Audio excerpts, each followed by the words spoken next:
How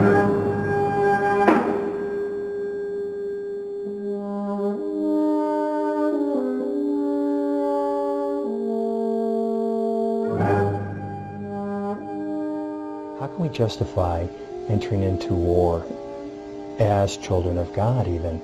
And we might reflect upon the Old Testament scripture of thou shalt not kill and get stuck there and think, well, how can I be a soldier then? But in reality, that does not apply to us because that's talking about murder. And what we're doing is defending ourselves and entering into a situation where people have been harmed and are threatened, and we're going to defend them. And it's long been said in the Christian community that war is love's response to a neighbor threatened by force. And what I cherish is the heroic character of those in the uniform who are willing to do this for people they don't know.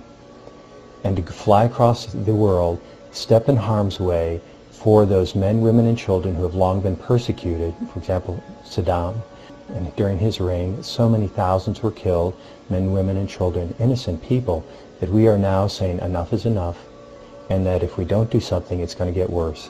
And so that's why we stepped up and we're willing to do this and to realize this is a moral, justifiable action. And so we know when we cross the berm to do the job, we go with God. The first deployment started out as a 6-month rotation, just as a regular intrinsic action, which is just, American forces going over and training with the Kuwaitis.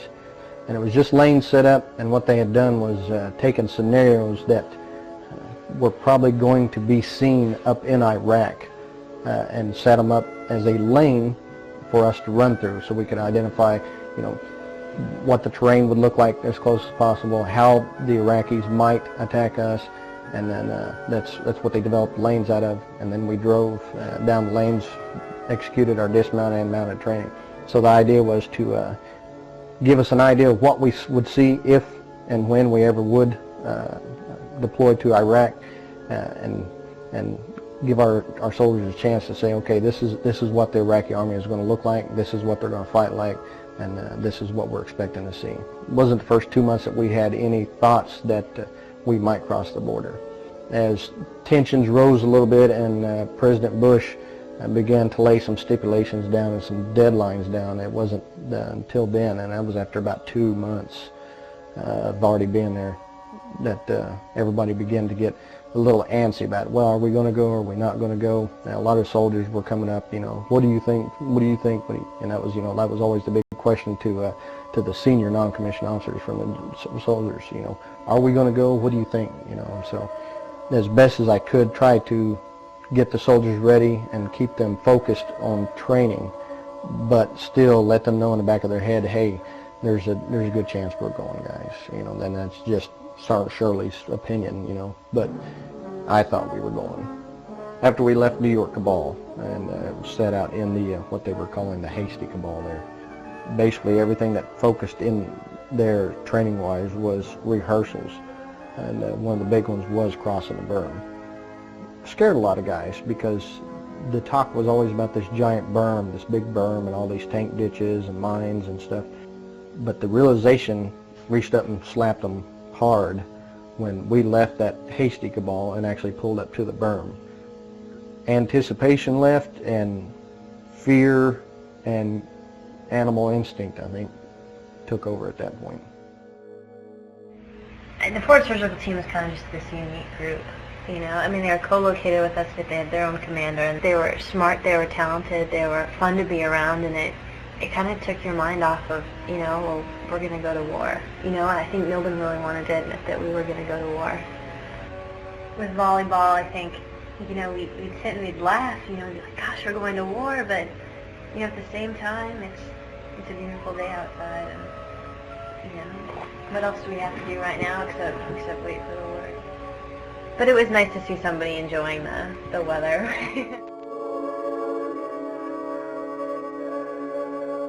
It was very unplanned, but it was very spontaneous. That when we got the word that we were going to move out of attack position raiders right outside of Camp Pennsylvania, and I turned to my driver Henry, and I'd carried 2 American flags with me, and I said, hey, go put American flag up on our antenna. So he put it up, and literally within minutes. I mean, they were everywhere, and it was almost like being at a ball game. Everybody was was flying their school colors, but it made you feel good, I mean, first of all, everybody had thought about bringing an American flag, and the second is that to see them all flying really made you feel proud. We actually, I guess we kept them up until we got ready to cross the berm, and that's when we took them down. But it was great. I mean, it really brought everybody's morale up. So we divided the 1,200 vehicles across 3 large march units. We crossed the berm around 8 o'clock in the morning. Really and truly, it was a pretty permissive crossing, other than the initial contact that our guys had. Very little initial contact, which of course we're thankful for, but might have put some folks, early on, maybe into a little false sense of security that this was going to be a walk in the park, and which it wasn't. We came over a hill, and that's when we noticed that there was movement out in front of us, about 150 meters from us. That's when I called on the radio that we had contact, because we didn't know exactly what it was. It was 2 figures, and they darted and they went back in some shrub. We spread out.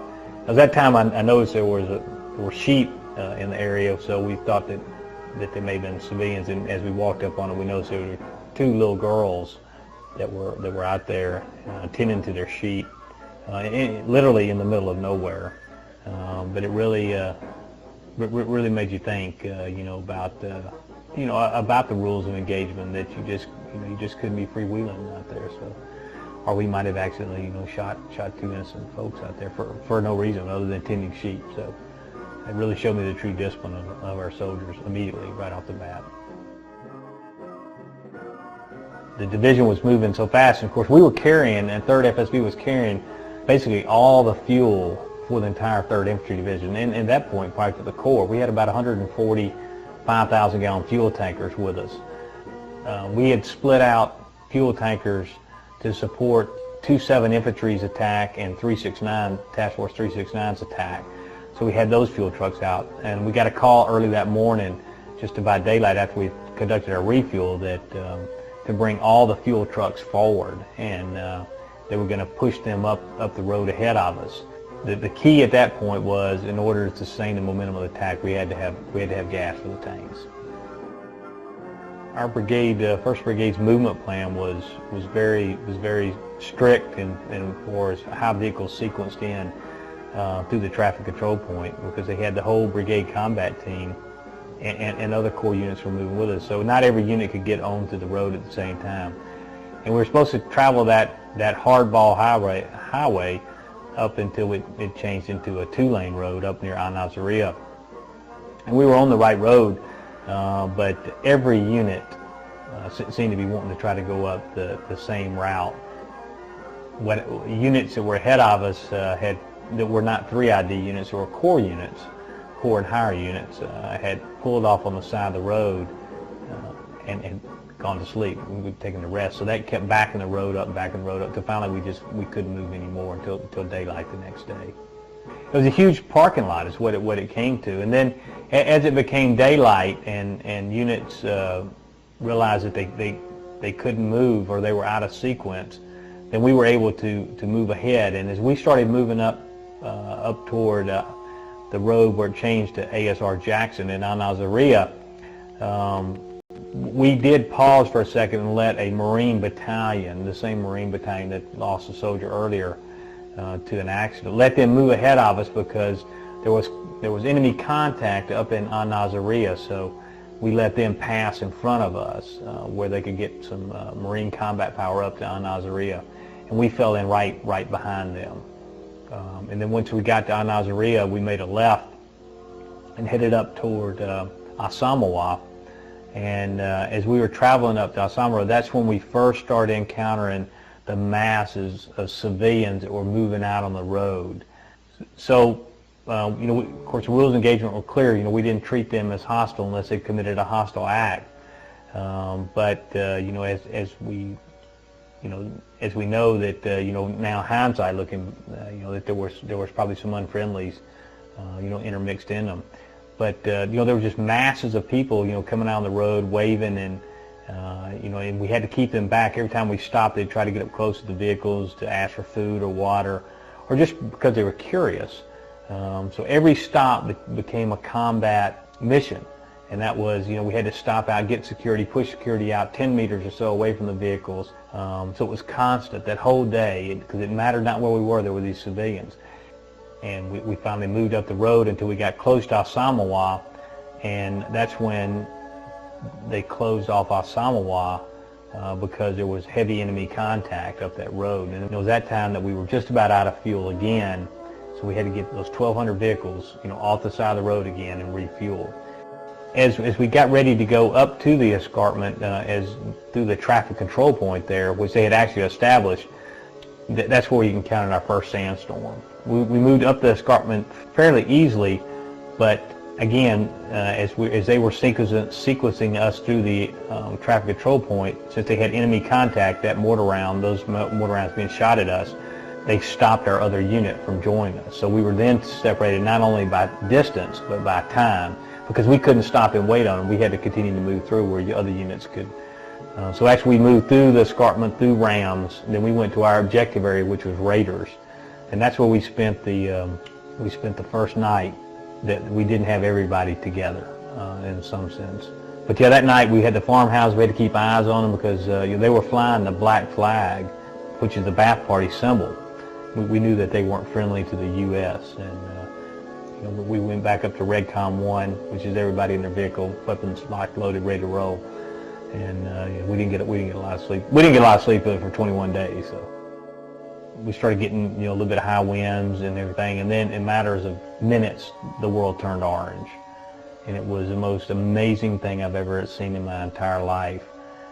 I remember it was 2 o'clock in the afternoon, and you couldn't see outside. So I had my driver, Specialist Henry, break out our night vision goggles, and we put on our night vision goggles at 2 o'clock in the afternoon just to be able to see. And it was also that night that we took our first Iraqi casualties. And so in the worst part of the storm, when the whole world is turning orange, is when we were first put to the test on our medical side. And it was Iraqis who'd been shot up pretty bad, and we had to bring them in. And that was our first time our forward surgical team actually started operating, was that afternoon, which was like night. We couldn't see. It all had a huge impact on everybody. But again, I think it also had an impact on the Iraqis as well, because they couldn't see us. And so we travel where the soldiers are. It's not about them coming to us necessarily to the chapel, but going out to where they are, and we travel for hours on end sometimes. And I have gone to a destination and celebrated Mass with 1 trooper, but that was worth it. I've gone there and celebrated with 50 troopers, and that's worth it. It's not so much how many are there, but that where 2 or more gathered, there Christ is. And so for us to be able to take a moment out of the busyness and the chaos of the daily activities in the war, and take a moment to have a reality check that God is continuing to walk with us. Based off of the Soviet doctrine that the Iraqis were supposed to be using and what we saw, they were just 2 complete different things. They were not very organized. They worked in small groups of, I'd say, 10 or less. Sometimes you'd just see 2 or 3. They were dressed, some completely civilian clothes. We had some guys, honestly, he was in a t-shirt, a pair of sweatpants, and a pair of flip-flops. For lack of better words, he was attacking our Bradley head-on with an AK-47. He had an RPG strapped across his back, but he was running head-on into the Bradley. That was basically their tactics. It was a lot of suicide missions. You had 3 or 4 guys, some of them dressed in soldier uniforms, some of them in civilian clothes, driving a regular civilian vehicle. One would hang out the window of a car and fire an RPG round at you. After most of the BMPs were destroyed and the tanks were destroyed, that was the primary vehicle they were going to fight out of in Baghdad. In the actual part of Baghdad and the surrounding areas, tanks and APCs were not the weapon of choice for those guys. it was these little technical vehicles, because it did two things. It had firepower, it had quick mobility, and it disguised itself as a civilian vehicle unless you stopped and paid real close attention to what it was. Because vehicle driving straight at you, you have to sit there and stare at it for a minute. And there's, you know, we hated to do that pause, because, you know, after you get hit by a couple RPG rounds inside your Bradley, you don't want to pause no more. But we had to actually stop and say, wow, is that a civilian truck or is that one of those tech vehicles? We went up there, and Colonel Grimsley gathered all the commanders and said, hey, we just got the word that we're a go to go across the Kabbalah Gap. We're going to press the attack to Baghdad, and we move out the next morning. Gave out some quick guidance to us, and we pushed up what we called a flea, forward logistics element, and because we had to sustain the momentum of the attack through the Kabbalah Gap, and the only way to do that was to move some critical fuel and some medical and a little bit of supply that we had, move them up, and that's what we did. We moved up a large element up, tucked it right up in behind the lead task forces, 2-7, and then we got the word to LD. It was at about 0400 the next morning was when we were supposed to LD, and we moved up. We went up to our place where we were supposed to cross an oil pipe, and as soon as we did this, the second or third vehicle through was 5,000-gallon tanker got stuck, and we had to call the engineers forward to dig us out. And somebody said, "Do you smell onions?" And everybody said, "Yeah, I do smell onions." At that point, we realized we're in somebody's onion field, somebody's garden that we were in, and at that point we knew we were, you know, we had Iraqi civilians right around us. At that point, we were literally praying for daylight to come, because we not only where we could see, but where we could figure out how to dig ourselves out. And once we dug ourselves out and we got moving again up toward the Kabbalah Gap, that's when we took our second indirect fire. They came in at us, and that came from they had these sniper mortar teams. So again, we were at a heightened state of readiness, but they did manage to get off one round or one or two rounds to us. It hit pretty close, and we're just fortunate, by the grace of God, you know, it didn't hit us. But that was our second encounter. But then we moved through the Kabbalah Gap pretty quickly, and then we kicked out another flea. We set up at PA Wilcox, and we were supporting the attack toward Objective Peach, which is the Euphrates River. I don't speak Arabic, but I was determined to speak something to them, be they EPWs or refugees, children in the street, whatever the case. So I learned one phrase the whole war, and it served me well, and Salam alaikum, peace be with you. And whether it was that belligerent EPW that's being cared for medically, or perhaps children in the street, or consoling a woman who's experienced the hardship of war, there now having herself cared for at the MASH unit, to say Salam alaikum opens doors, as well as a smile, as well as a pat on the back. It's letting them know that we're not here just as war fighters to take out the bad guys, but to also help them rebuild their lives. And of course, we were called to do the difficult thing sometimes, and that is, as a Catholic priest, to provide last rites. When a soldier is seriously wounded, a soldier is dying, that we, through our Catholic tradition, extend to them the holy anointing, that they might receive strength from God to continue in their journey. We rolled into the Five Corners area, and that morning it was really quiet, you know, early in the morning. I walked over to Sergeant Ward and them, and I was talking to them. That's some of my buddies, Sergeant Teasley and Sergeant Ward. They're all the dismount squad leaders. We were just talking about, you know, what he wanted to do for security and stuff. And then they busted out MREs. We're going to eat breakfast, and we were just talking. I go, hey, you know, we got to get a picture by the sign there, the Saddam International Airport. And he goes, yeah, we'll have to do that. You know, this was easier than we thought. And all of a sudden, right then, an RPG flies right over our head and explodes like a couple of meters behind us. You know, and it was just like, whoa, was that what I think it was? And then all of a sudden, crack, crack, crack, crack, crack, crack. You know, I was like, yep, that's what it was. You know, And right after that, they came across the net. They needed, a squad to move down and secure a roadblock procedure. There was a SPIC tank moving in our direction that way. So they loaded us up and we rolled out. And as we moved down the road, there was a bunker. We threw a grenade in the bunker and blew it up and kept on going. And the road kind of curved around this other building here. So as we're walking down the road, kind of, scurrying to the side, staying to the wood line. And all of a sudden my point man spotted the first tank. And as I noticed that tank, our tank comes screaming around and just whips right in front of these tanks and screams out into this field. Spins around. He's got a tank behind him, He's towing another tank. And all of a sudden I see the Iraqis are pointing at our tank and everything. The first lead guy was. And he's looking over his left shoulder at the guy behind him. And I just pulled up my M4 and I have a scope on it. And I put 3 rounds in his side. And you can see his barrel of his tank kind of drop like that, I killed him and he fell into this hatch. So I turned to the second gunner and I started firing at him. And I loaded like a whole magazine on that tank. And you hear the ping, ping, ping, ping, ping, ping. So oh damn, man, I didn't get him, because I was trying to get both.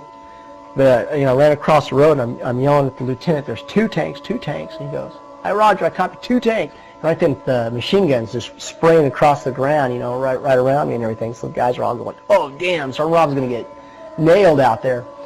And my point guy, he saw the tank traverse its turret at me. And he goes, hey, he's traversing his turret, Sergeant. And right then I hear this loud explosion as I'm turning to go back to my guys, and I see this thing hit the ground in front of me. And I just turned, and the guy said this big old black thing flew right by me. And all I saw was smoke and debris. And I come walking through the smoke, and they said, man, it looked like John Wayne coming through that thing. Man, it was bad as hell. So after that, both tanks got nailed right then. It was in rapid succession. He just took them both out. The secondary explosions inside them, they were just exploding for like an hour.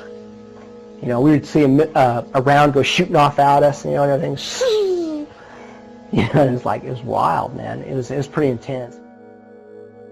The first couple convoys, and I think this was true for every convoy going from that side of the river to the airport, probably even until we got to the Olympic Stadium. Colonel Tyree, every time he briefed somebody, he said it's not if we get attacked, it's a matter of when we get attacked.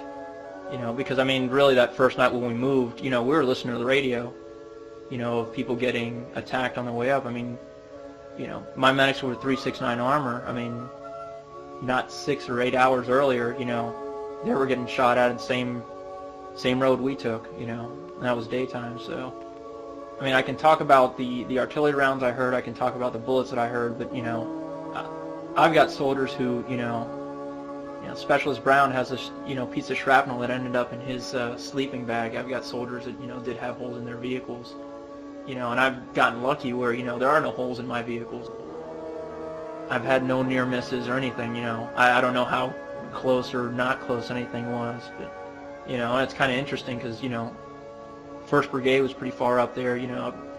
I was in the airport before a heck of a lot of the people were. And people were getting attacked on that same route, the day after I drove that route. And, we drove in the middle of the night, 10 hours, and I, stopped along the side of the road and I couldn't see anything. And, I'm surprised I'm surprised I survived that trip. We rolled out. We actually had some downtime the next night. They actually relieved us by that evening, and we rolled out to the airport and went into these little sheds and stuff that Stom used to, all this stuff fly. He imported in and everything. So we had all these nice beds and stuff in there, and nice rugs and stuff. So we got some rugs and stuff that we needed to cushion our beds and stuff. And actually it worked out real well for us because later on we didn't have any place to sleep, so we could lay down one of those rugs. We just rolled them up and stuck them on the Bradleys on the side. So the Colonel got kind of mad about that. He was a little upset about that. He went off on us about I didn't feel too bad. I thought Saddam owed us that. So we went to a outer area. They took us out to the outer area by the airport, and it was like a rich neighborhood. There's a lot of nice houses. So we had to go through and clear all these houses out, make sure there was nothing in there, no bad guys or anything like that. So, we're breaking into these houses thinking, maybe they locked it and then they snuck in through another way, we're going to snipe us later. So, you go up on the roof and everything. They're nice places, all marble floors, and, it was kind of cool. One of our guys found some Cuban cigars and everything, and they were like, yeah. It was kind of a bummer. We found some like 20-year-old scotch and stuff like that. I was like, man, because, we were under strict rules. Don't mess with alcohol or nothing like that, All right, man, that's cool. We'll abide by that, but the cigars went with us, A lot of the guys smoked cigars, stuff. 2-7 didn't get into the town itself, into Baghdad until after the war. And then they put us out in the town. So 2nd Brigade got to roll in ahead of us on that one, so they're all right. They got to get the glory. We saw burns from artillerymen. We saw different head trauma. I remember talking to one of the scouts in the brigade reconnaissance troop who, the doctors came up to me and said, yeah, this guy, he really needs, go see an optometrist, but he wants to get back to the line, he doesn't want to evacuate it. So, I went over and talked to the guy. I'm like, look, I understand where you're coming from. And there were a lot of guys like that. I mean, we had good example is Major Coffey and Colonel Marcone. Colonel Marcone, who I joked that, he got hit with a mortar round right on his Kevlar. He came to see us, we talked about trying to get him an MRI, but I mean, if we ever would have mentioned him going anywhere, outside the brigade area, we would have never seen him again. And, in our hospital, same thing with Major Coffey. He had shrapnel in his leg, came and we casted it up, and he left and went back to his unit. A lot of people, they just want to know when they can get back, and so. The days seem like years. It's just, and I can remember them all so well too. I can't remember when every minute seemed so important. You come back home and you can sleep for hours and waste an entire day in there. It just seemed time was just too precious. The other interesting thing, especially once we got to the airport, was we started seeing a lot of Iraqi civilians coming in that had a very American look to them. Clothing, haircut, everything. And the first time I saw one of them, I said, if you put this guy in BDUs, or you put this guy in America, I wouldn't think twice about him growing up in New York or Miami or anywhere else, because they truthfully looked American. I was just floored at how extravagant and elegant these houses were. And then you drive down the street and you look at what the civilians were living in, and they're living in, mud walls and dirt floors. And how could this man have such nice things for his immediate family and his immediate friends, and then treat his people that way? When we moved into our compound that they gave us, which was actually houses that belonged to government officials, high-ranking generals, the house that my platoon was put in had no doors, no windows, the carpet was pulled up, all the sinks, all the toilets, all the light switches, everything was missing. The only thing they didn't take was the walls and the marble floors, because they couldn't get them up. For that to happen, I actually was happy for the people. Now, I was like, wow, it'd be nice to have these comforts, but I was happy that the people got something back from Saddam Hussein, because he was taking their money and their blood and building these big fancy houses, because it was a 3-story house they gave us. And this was just a house for one person. But they all had in-ground swimming pools, and so these people were living high on the hog on the blood of these poor civilians. So for that to happen, I got a little chuckle out of. But for them stealing the stuff from the museum and robbing the banks and robbing fruit stands and bread stands and other people's homes, that for us was wrong, because they were causing problems amongst their own people, and looting became a big problem when it reached that scale. So for us, we needed to stop it at all costs and get it under control, and that meant picking up patrols, protecting the neighborhoods better, working with the civilians to create their own neighborhood watch, so we started trying to establish a lot of that to keep the looting from happening, because it just got so far out of control, they were killing each other over it. Oddly enough, everyone talked about this war was based around oil. I don't think this war was based around oil. It was based around a terrorist threat, and for the Iraqi people, they didn't care what it was based around. The Iraqi people wanted to be free, and they're free now, which is a great thing. That country needs to be free. I lost a good friend of mine, Sergeant Marshall, was the scout platoon sergeant, and him and I were actually pretty good friends. And I hated losing that guy, because when we got back from Iraq, he was retiring. He had 22 years in the service. To lose him because he was such a good friend kind of hurt, and I had a lot of anger when I found out he died, because I had just seen the man like 10 hours before that and sat there and talked to him, and it was odd, because our conversation was what we were getting ready to do when we came home. And he was talking about his plans to what he was going to do when he was retired. And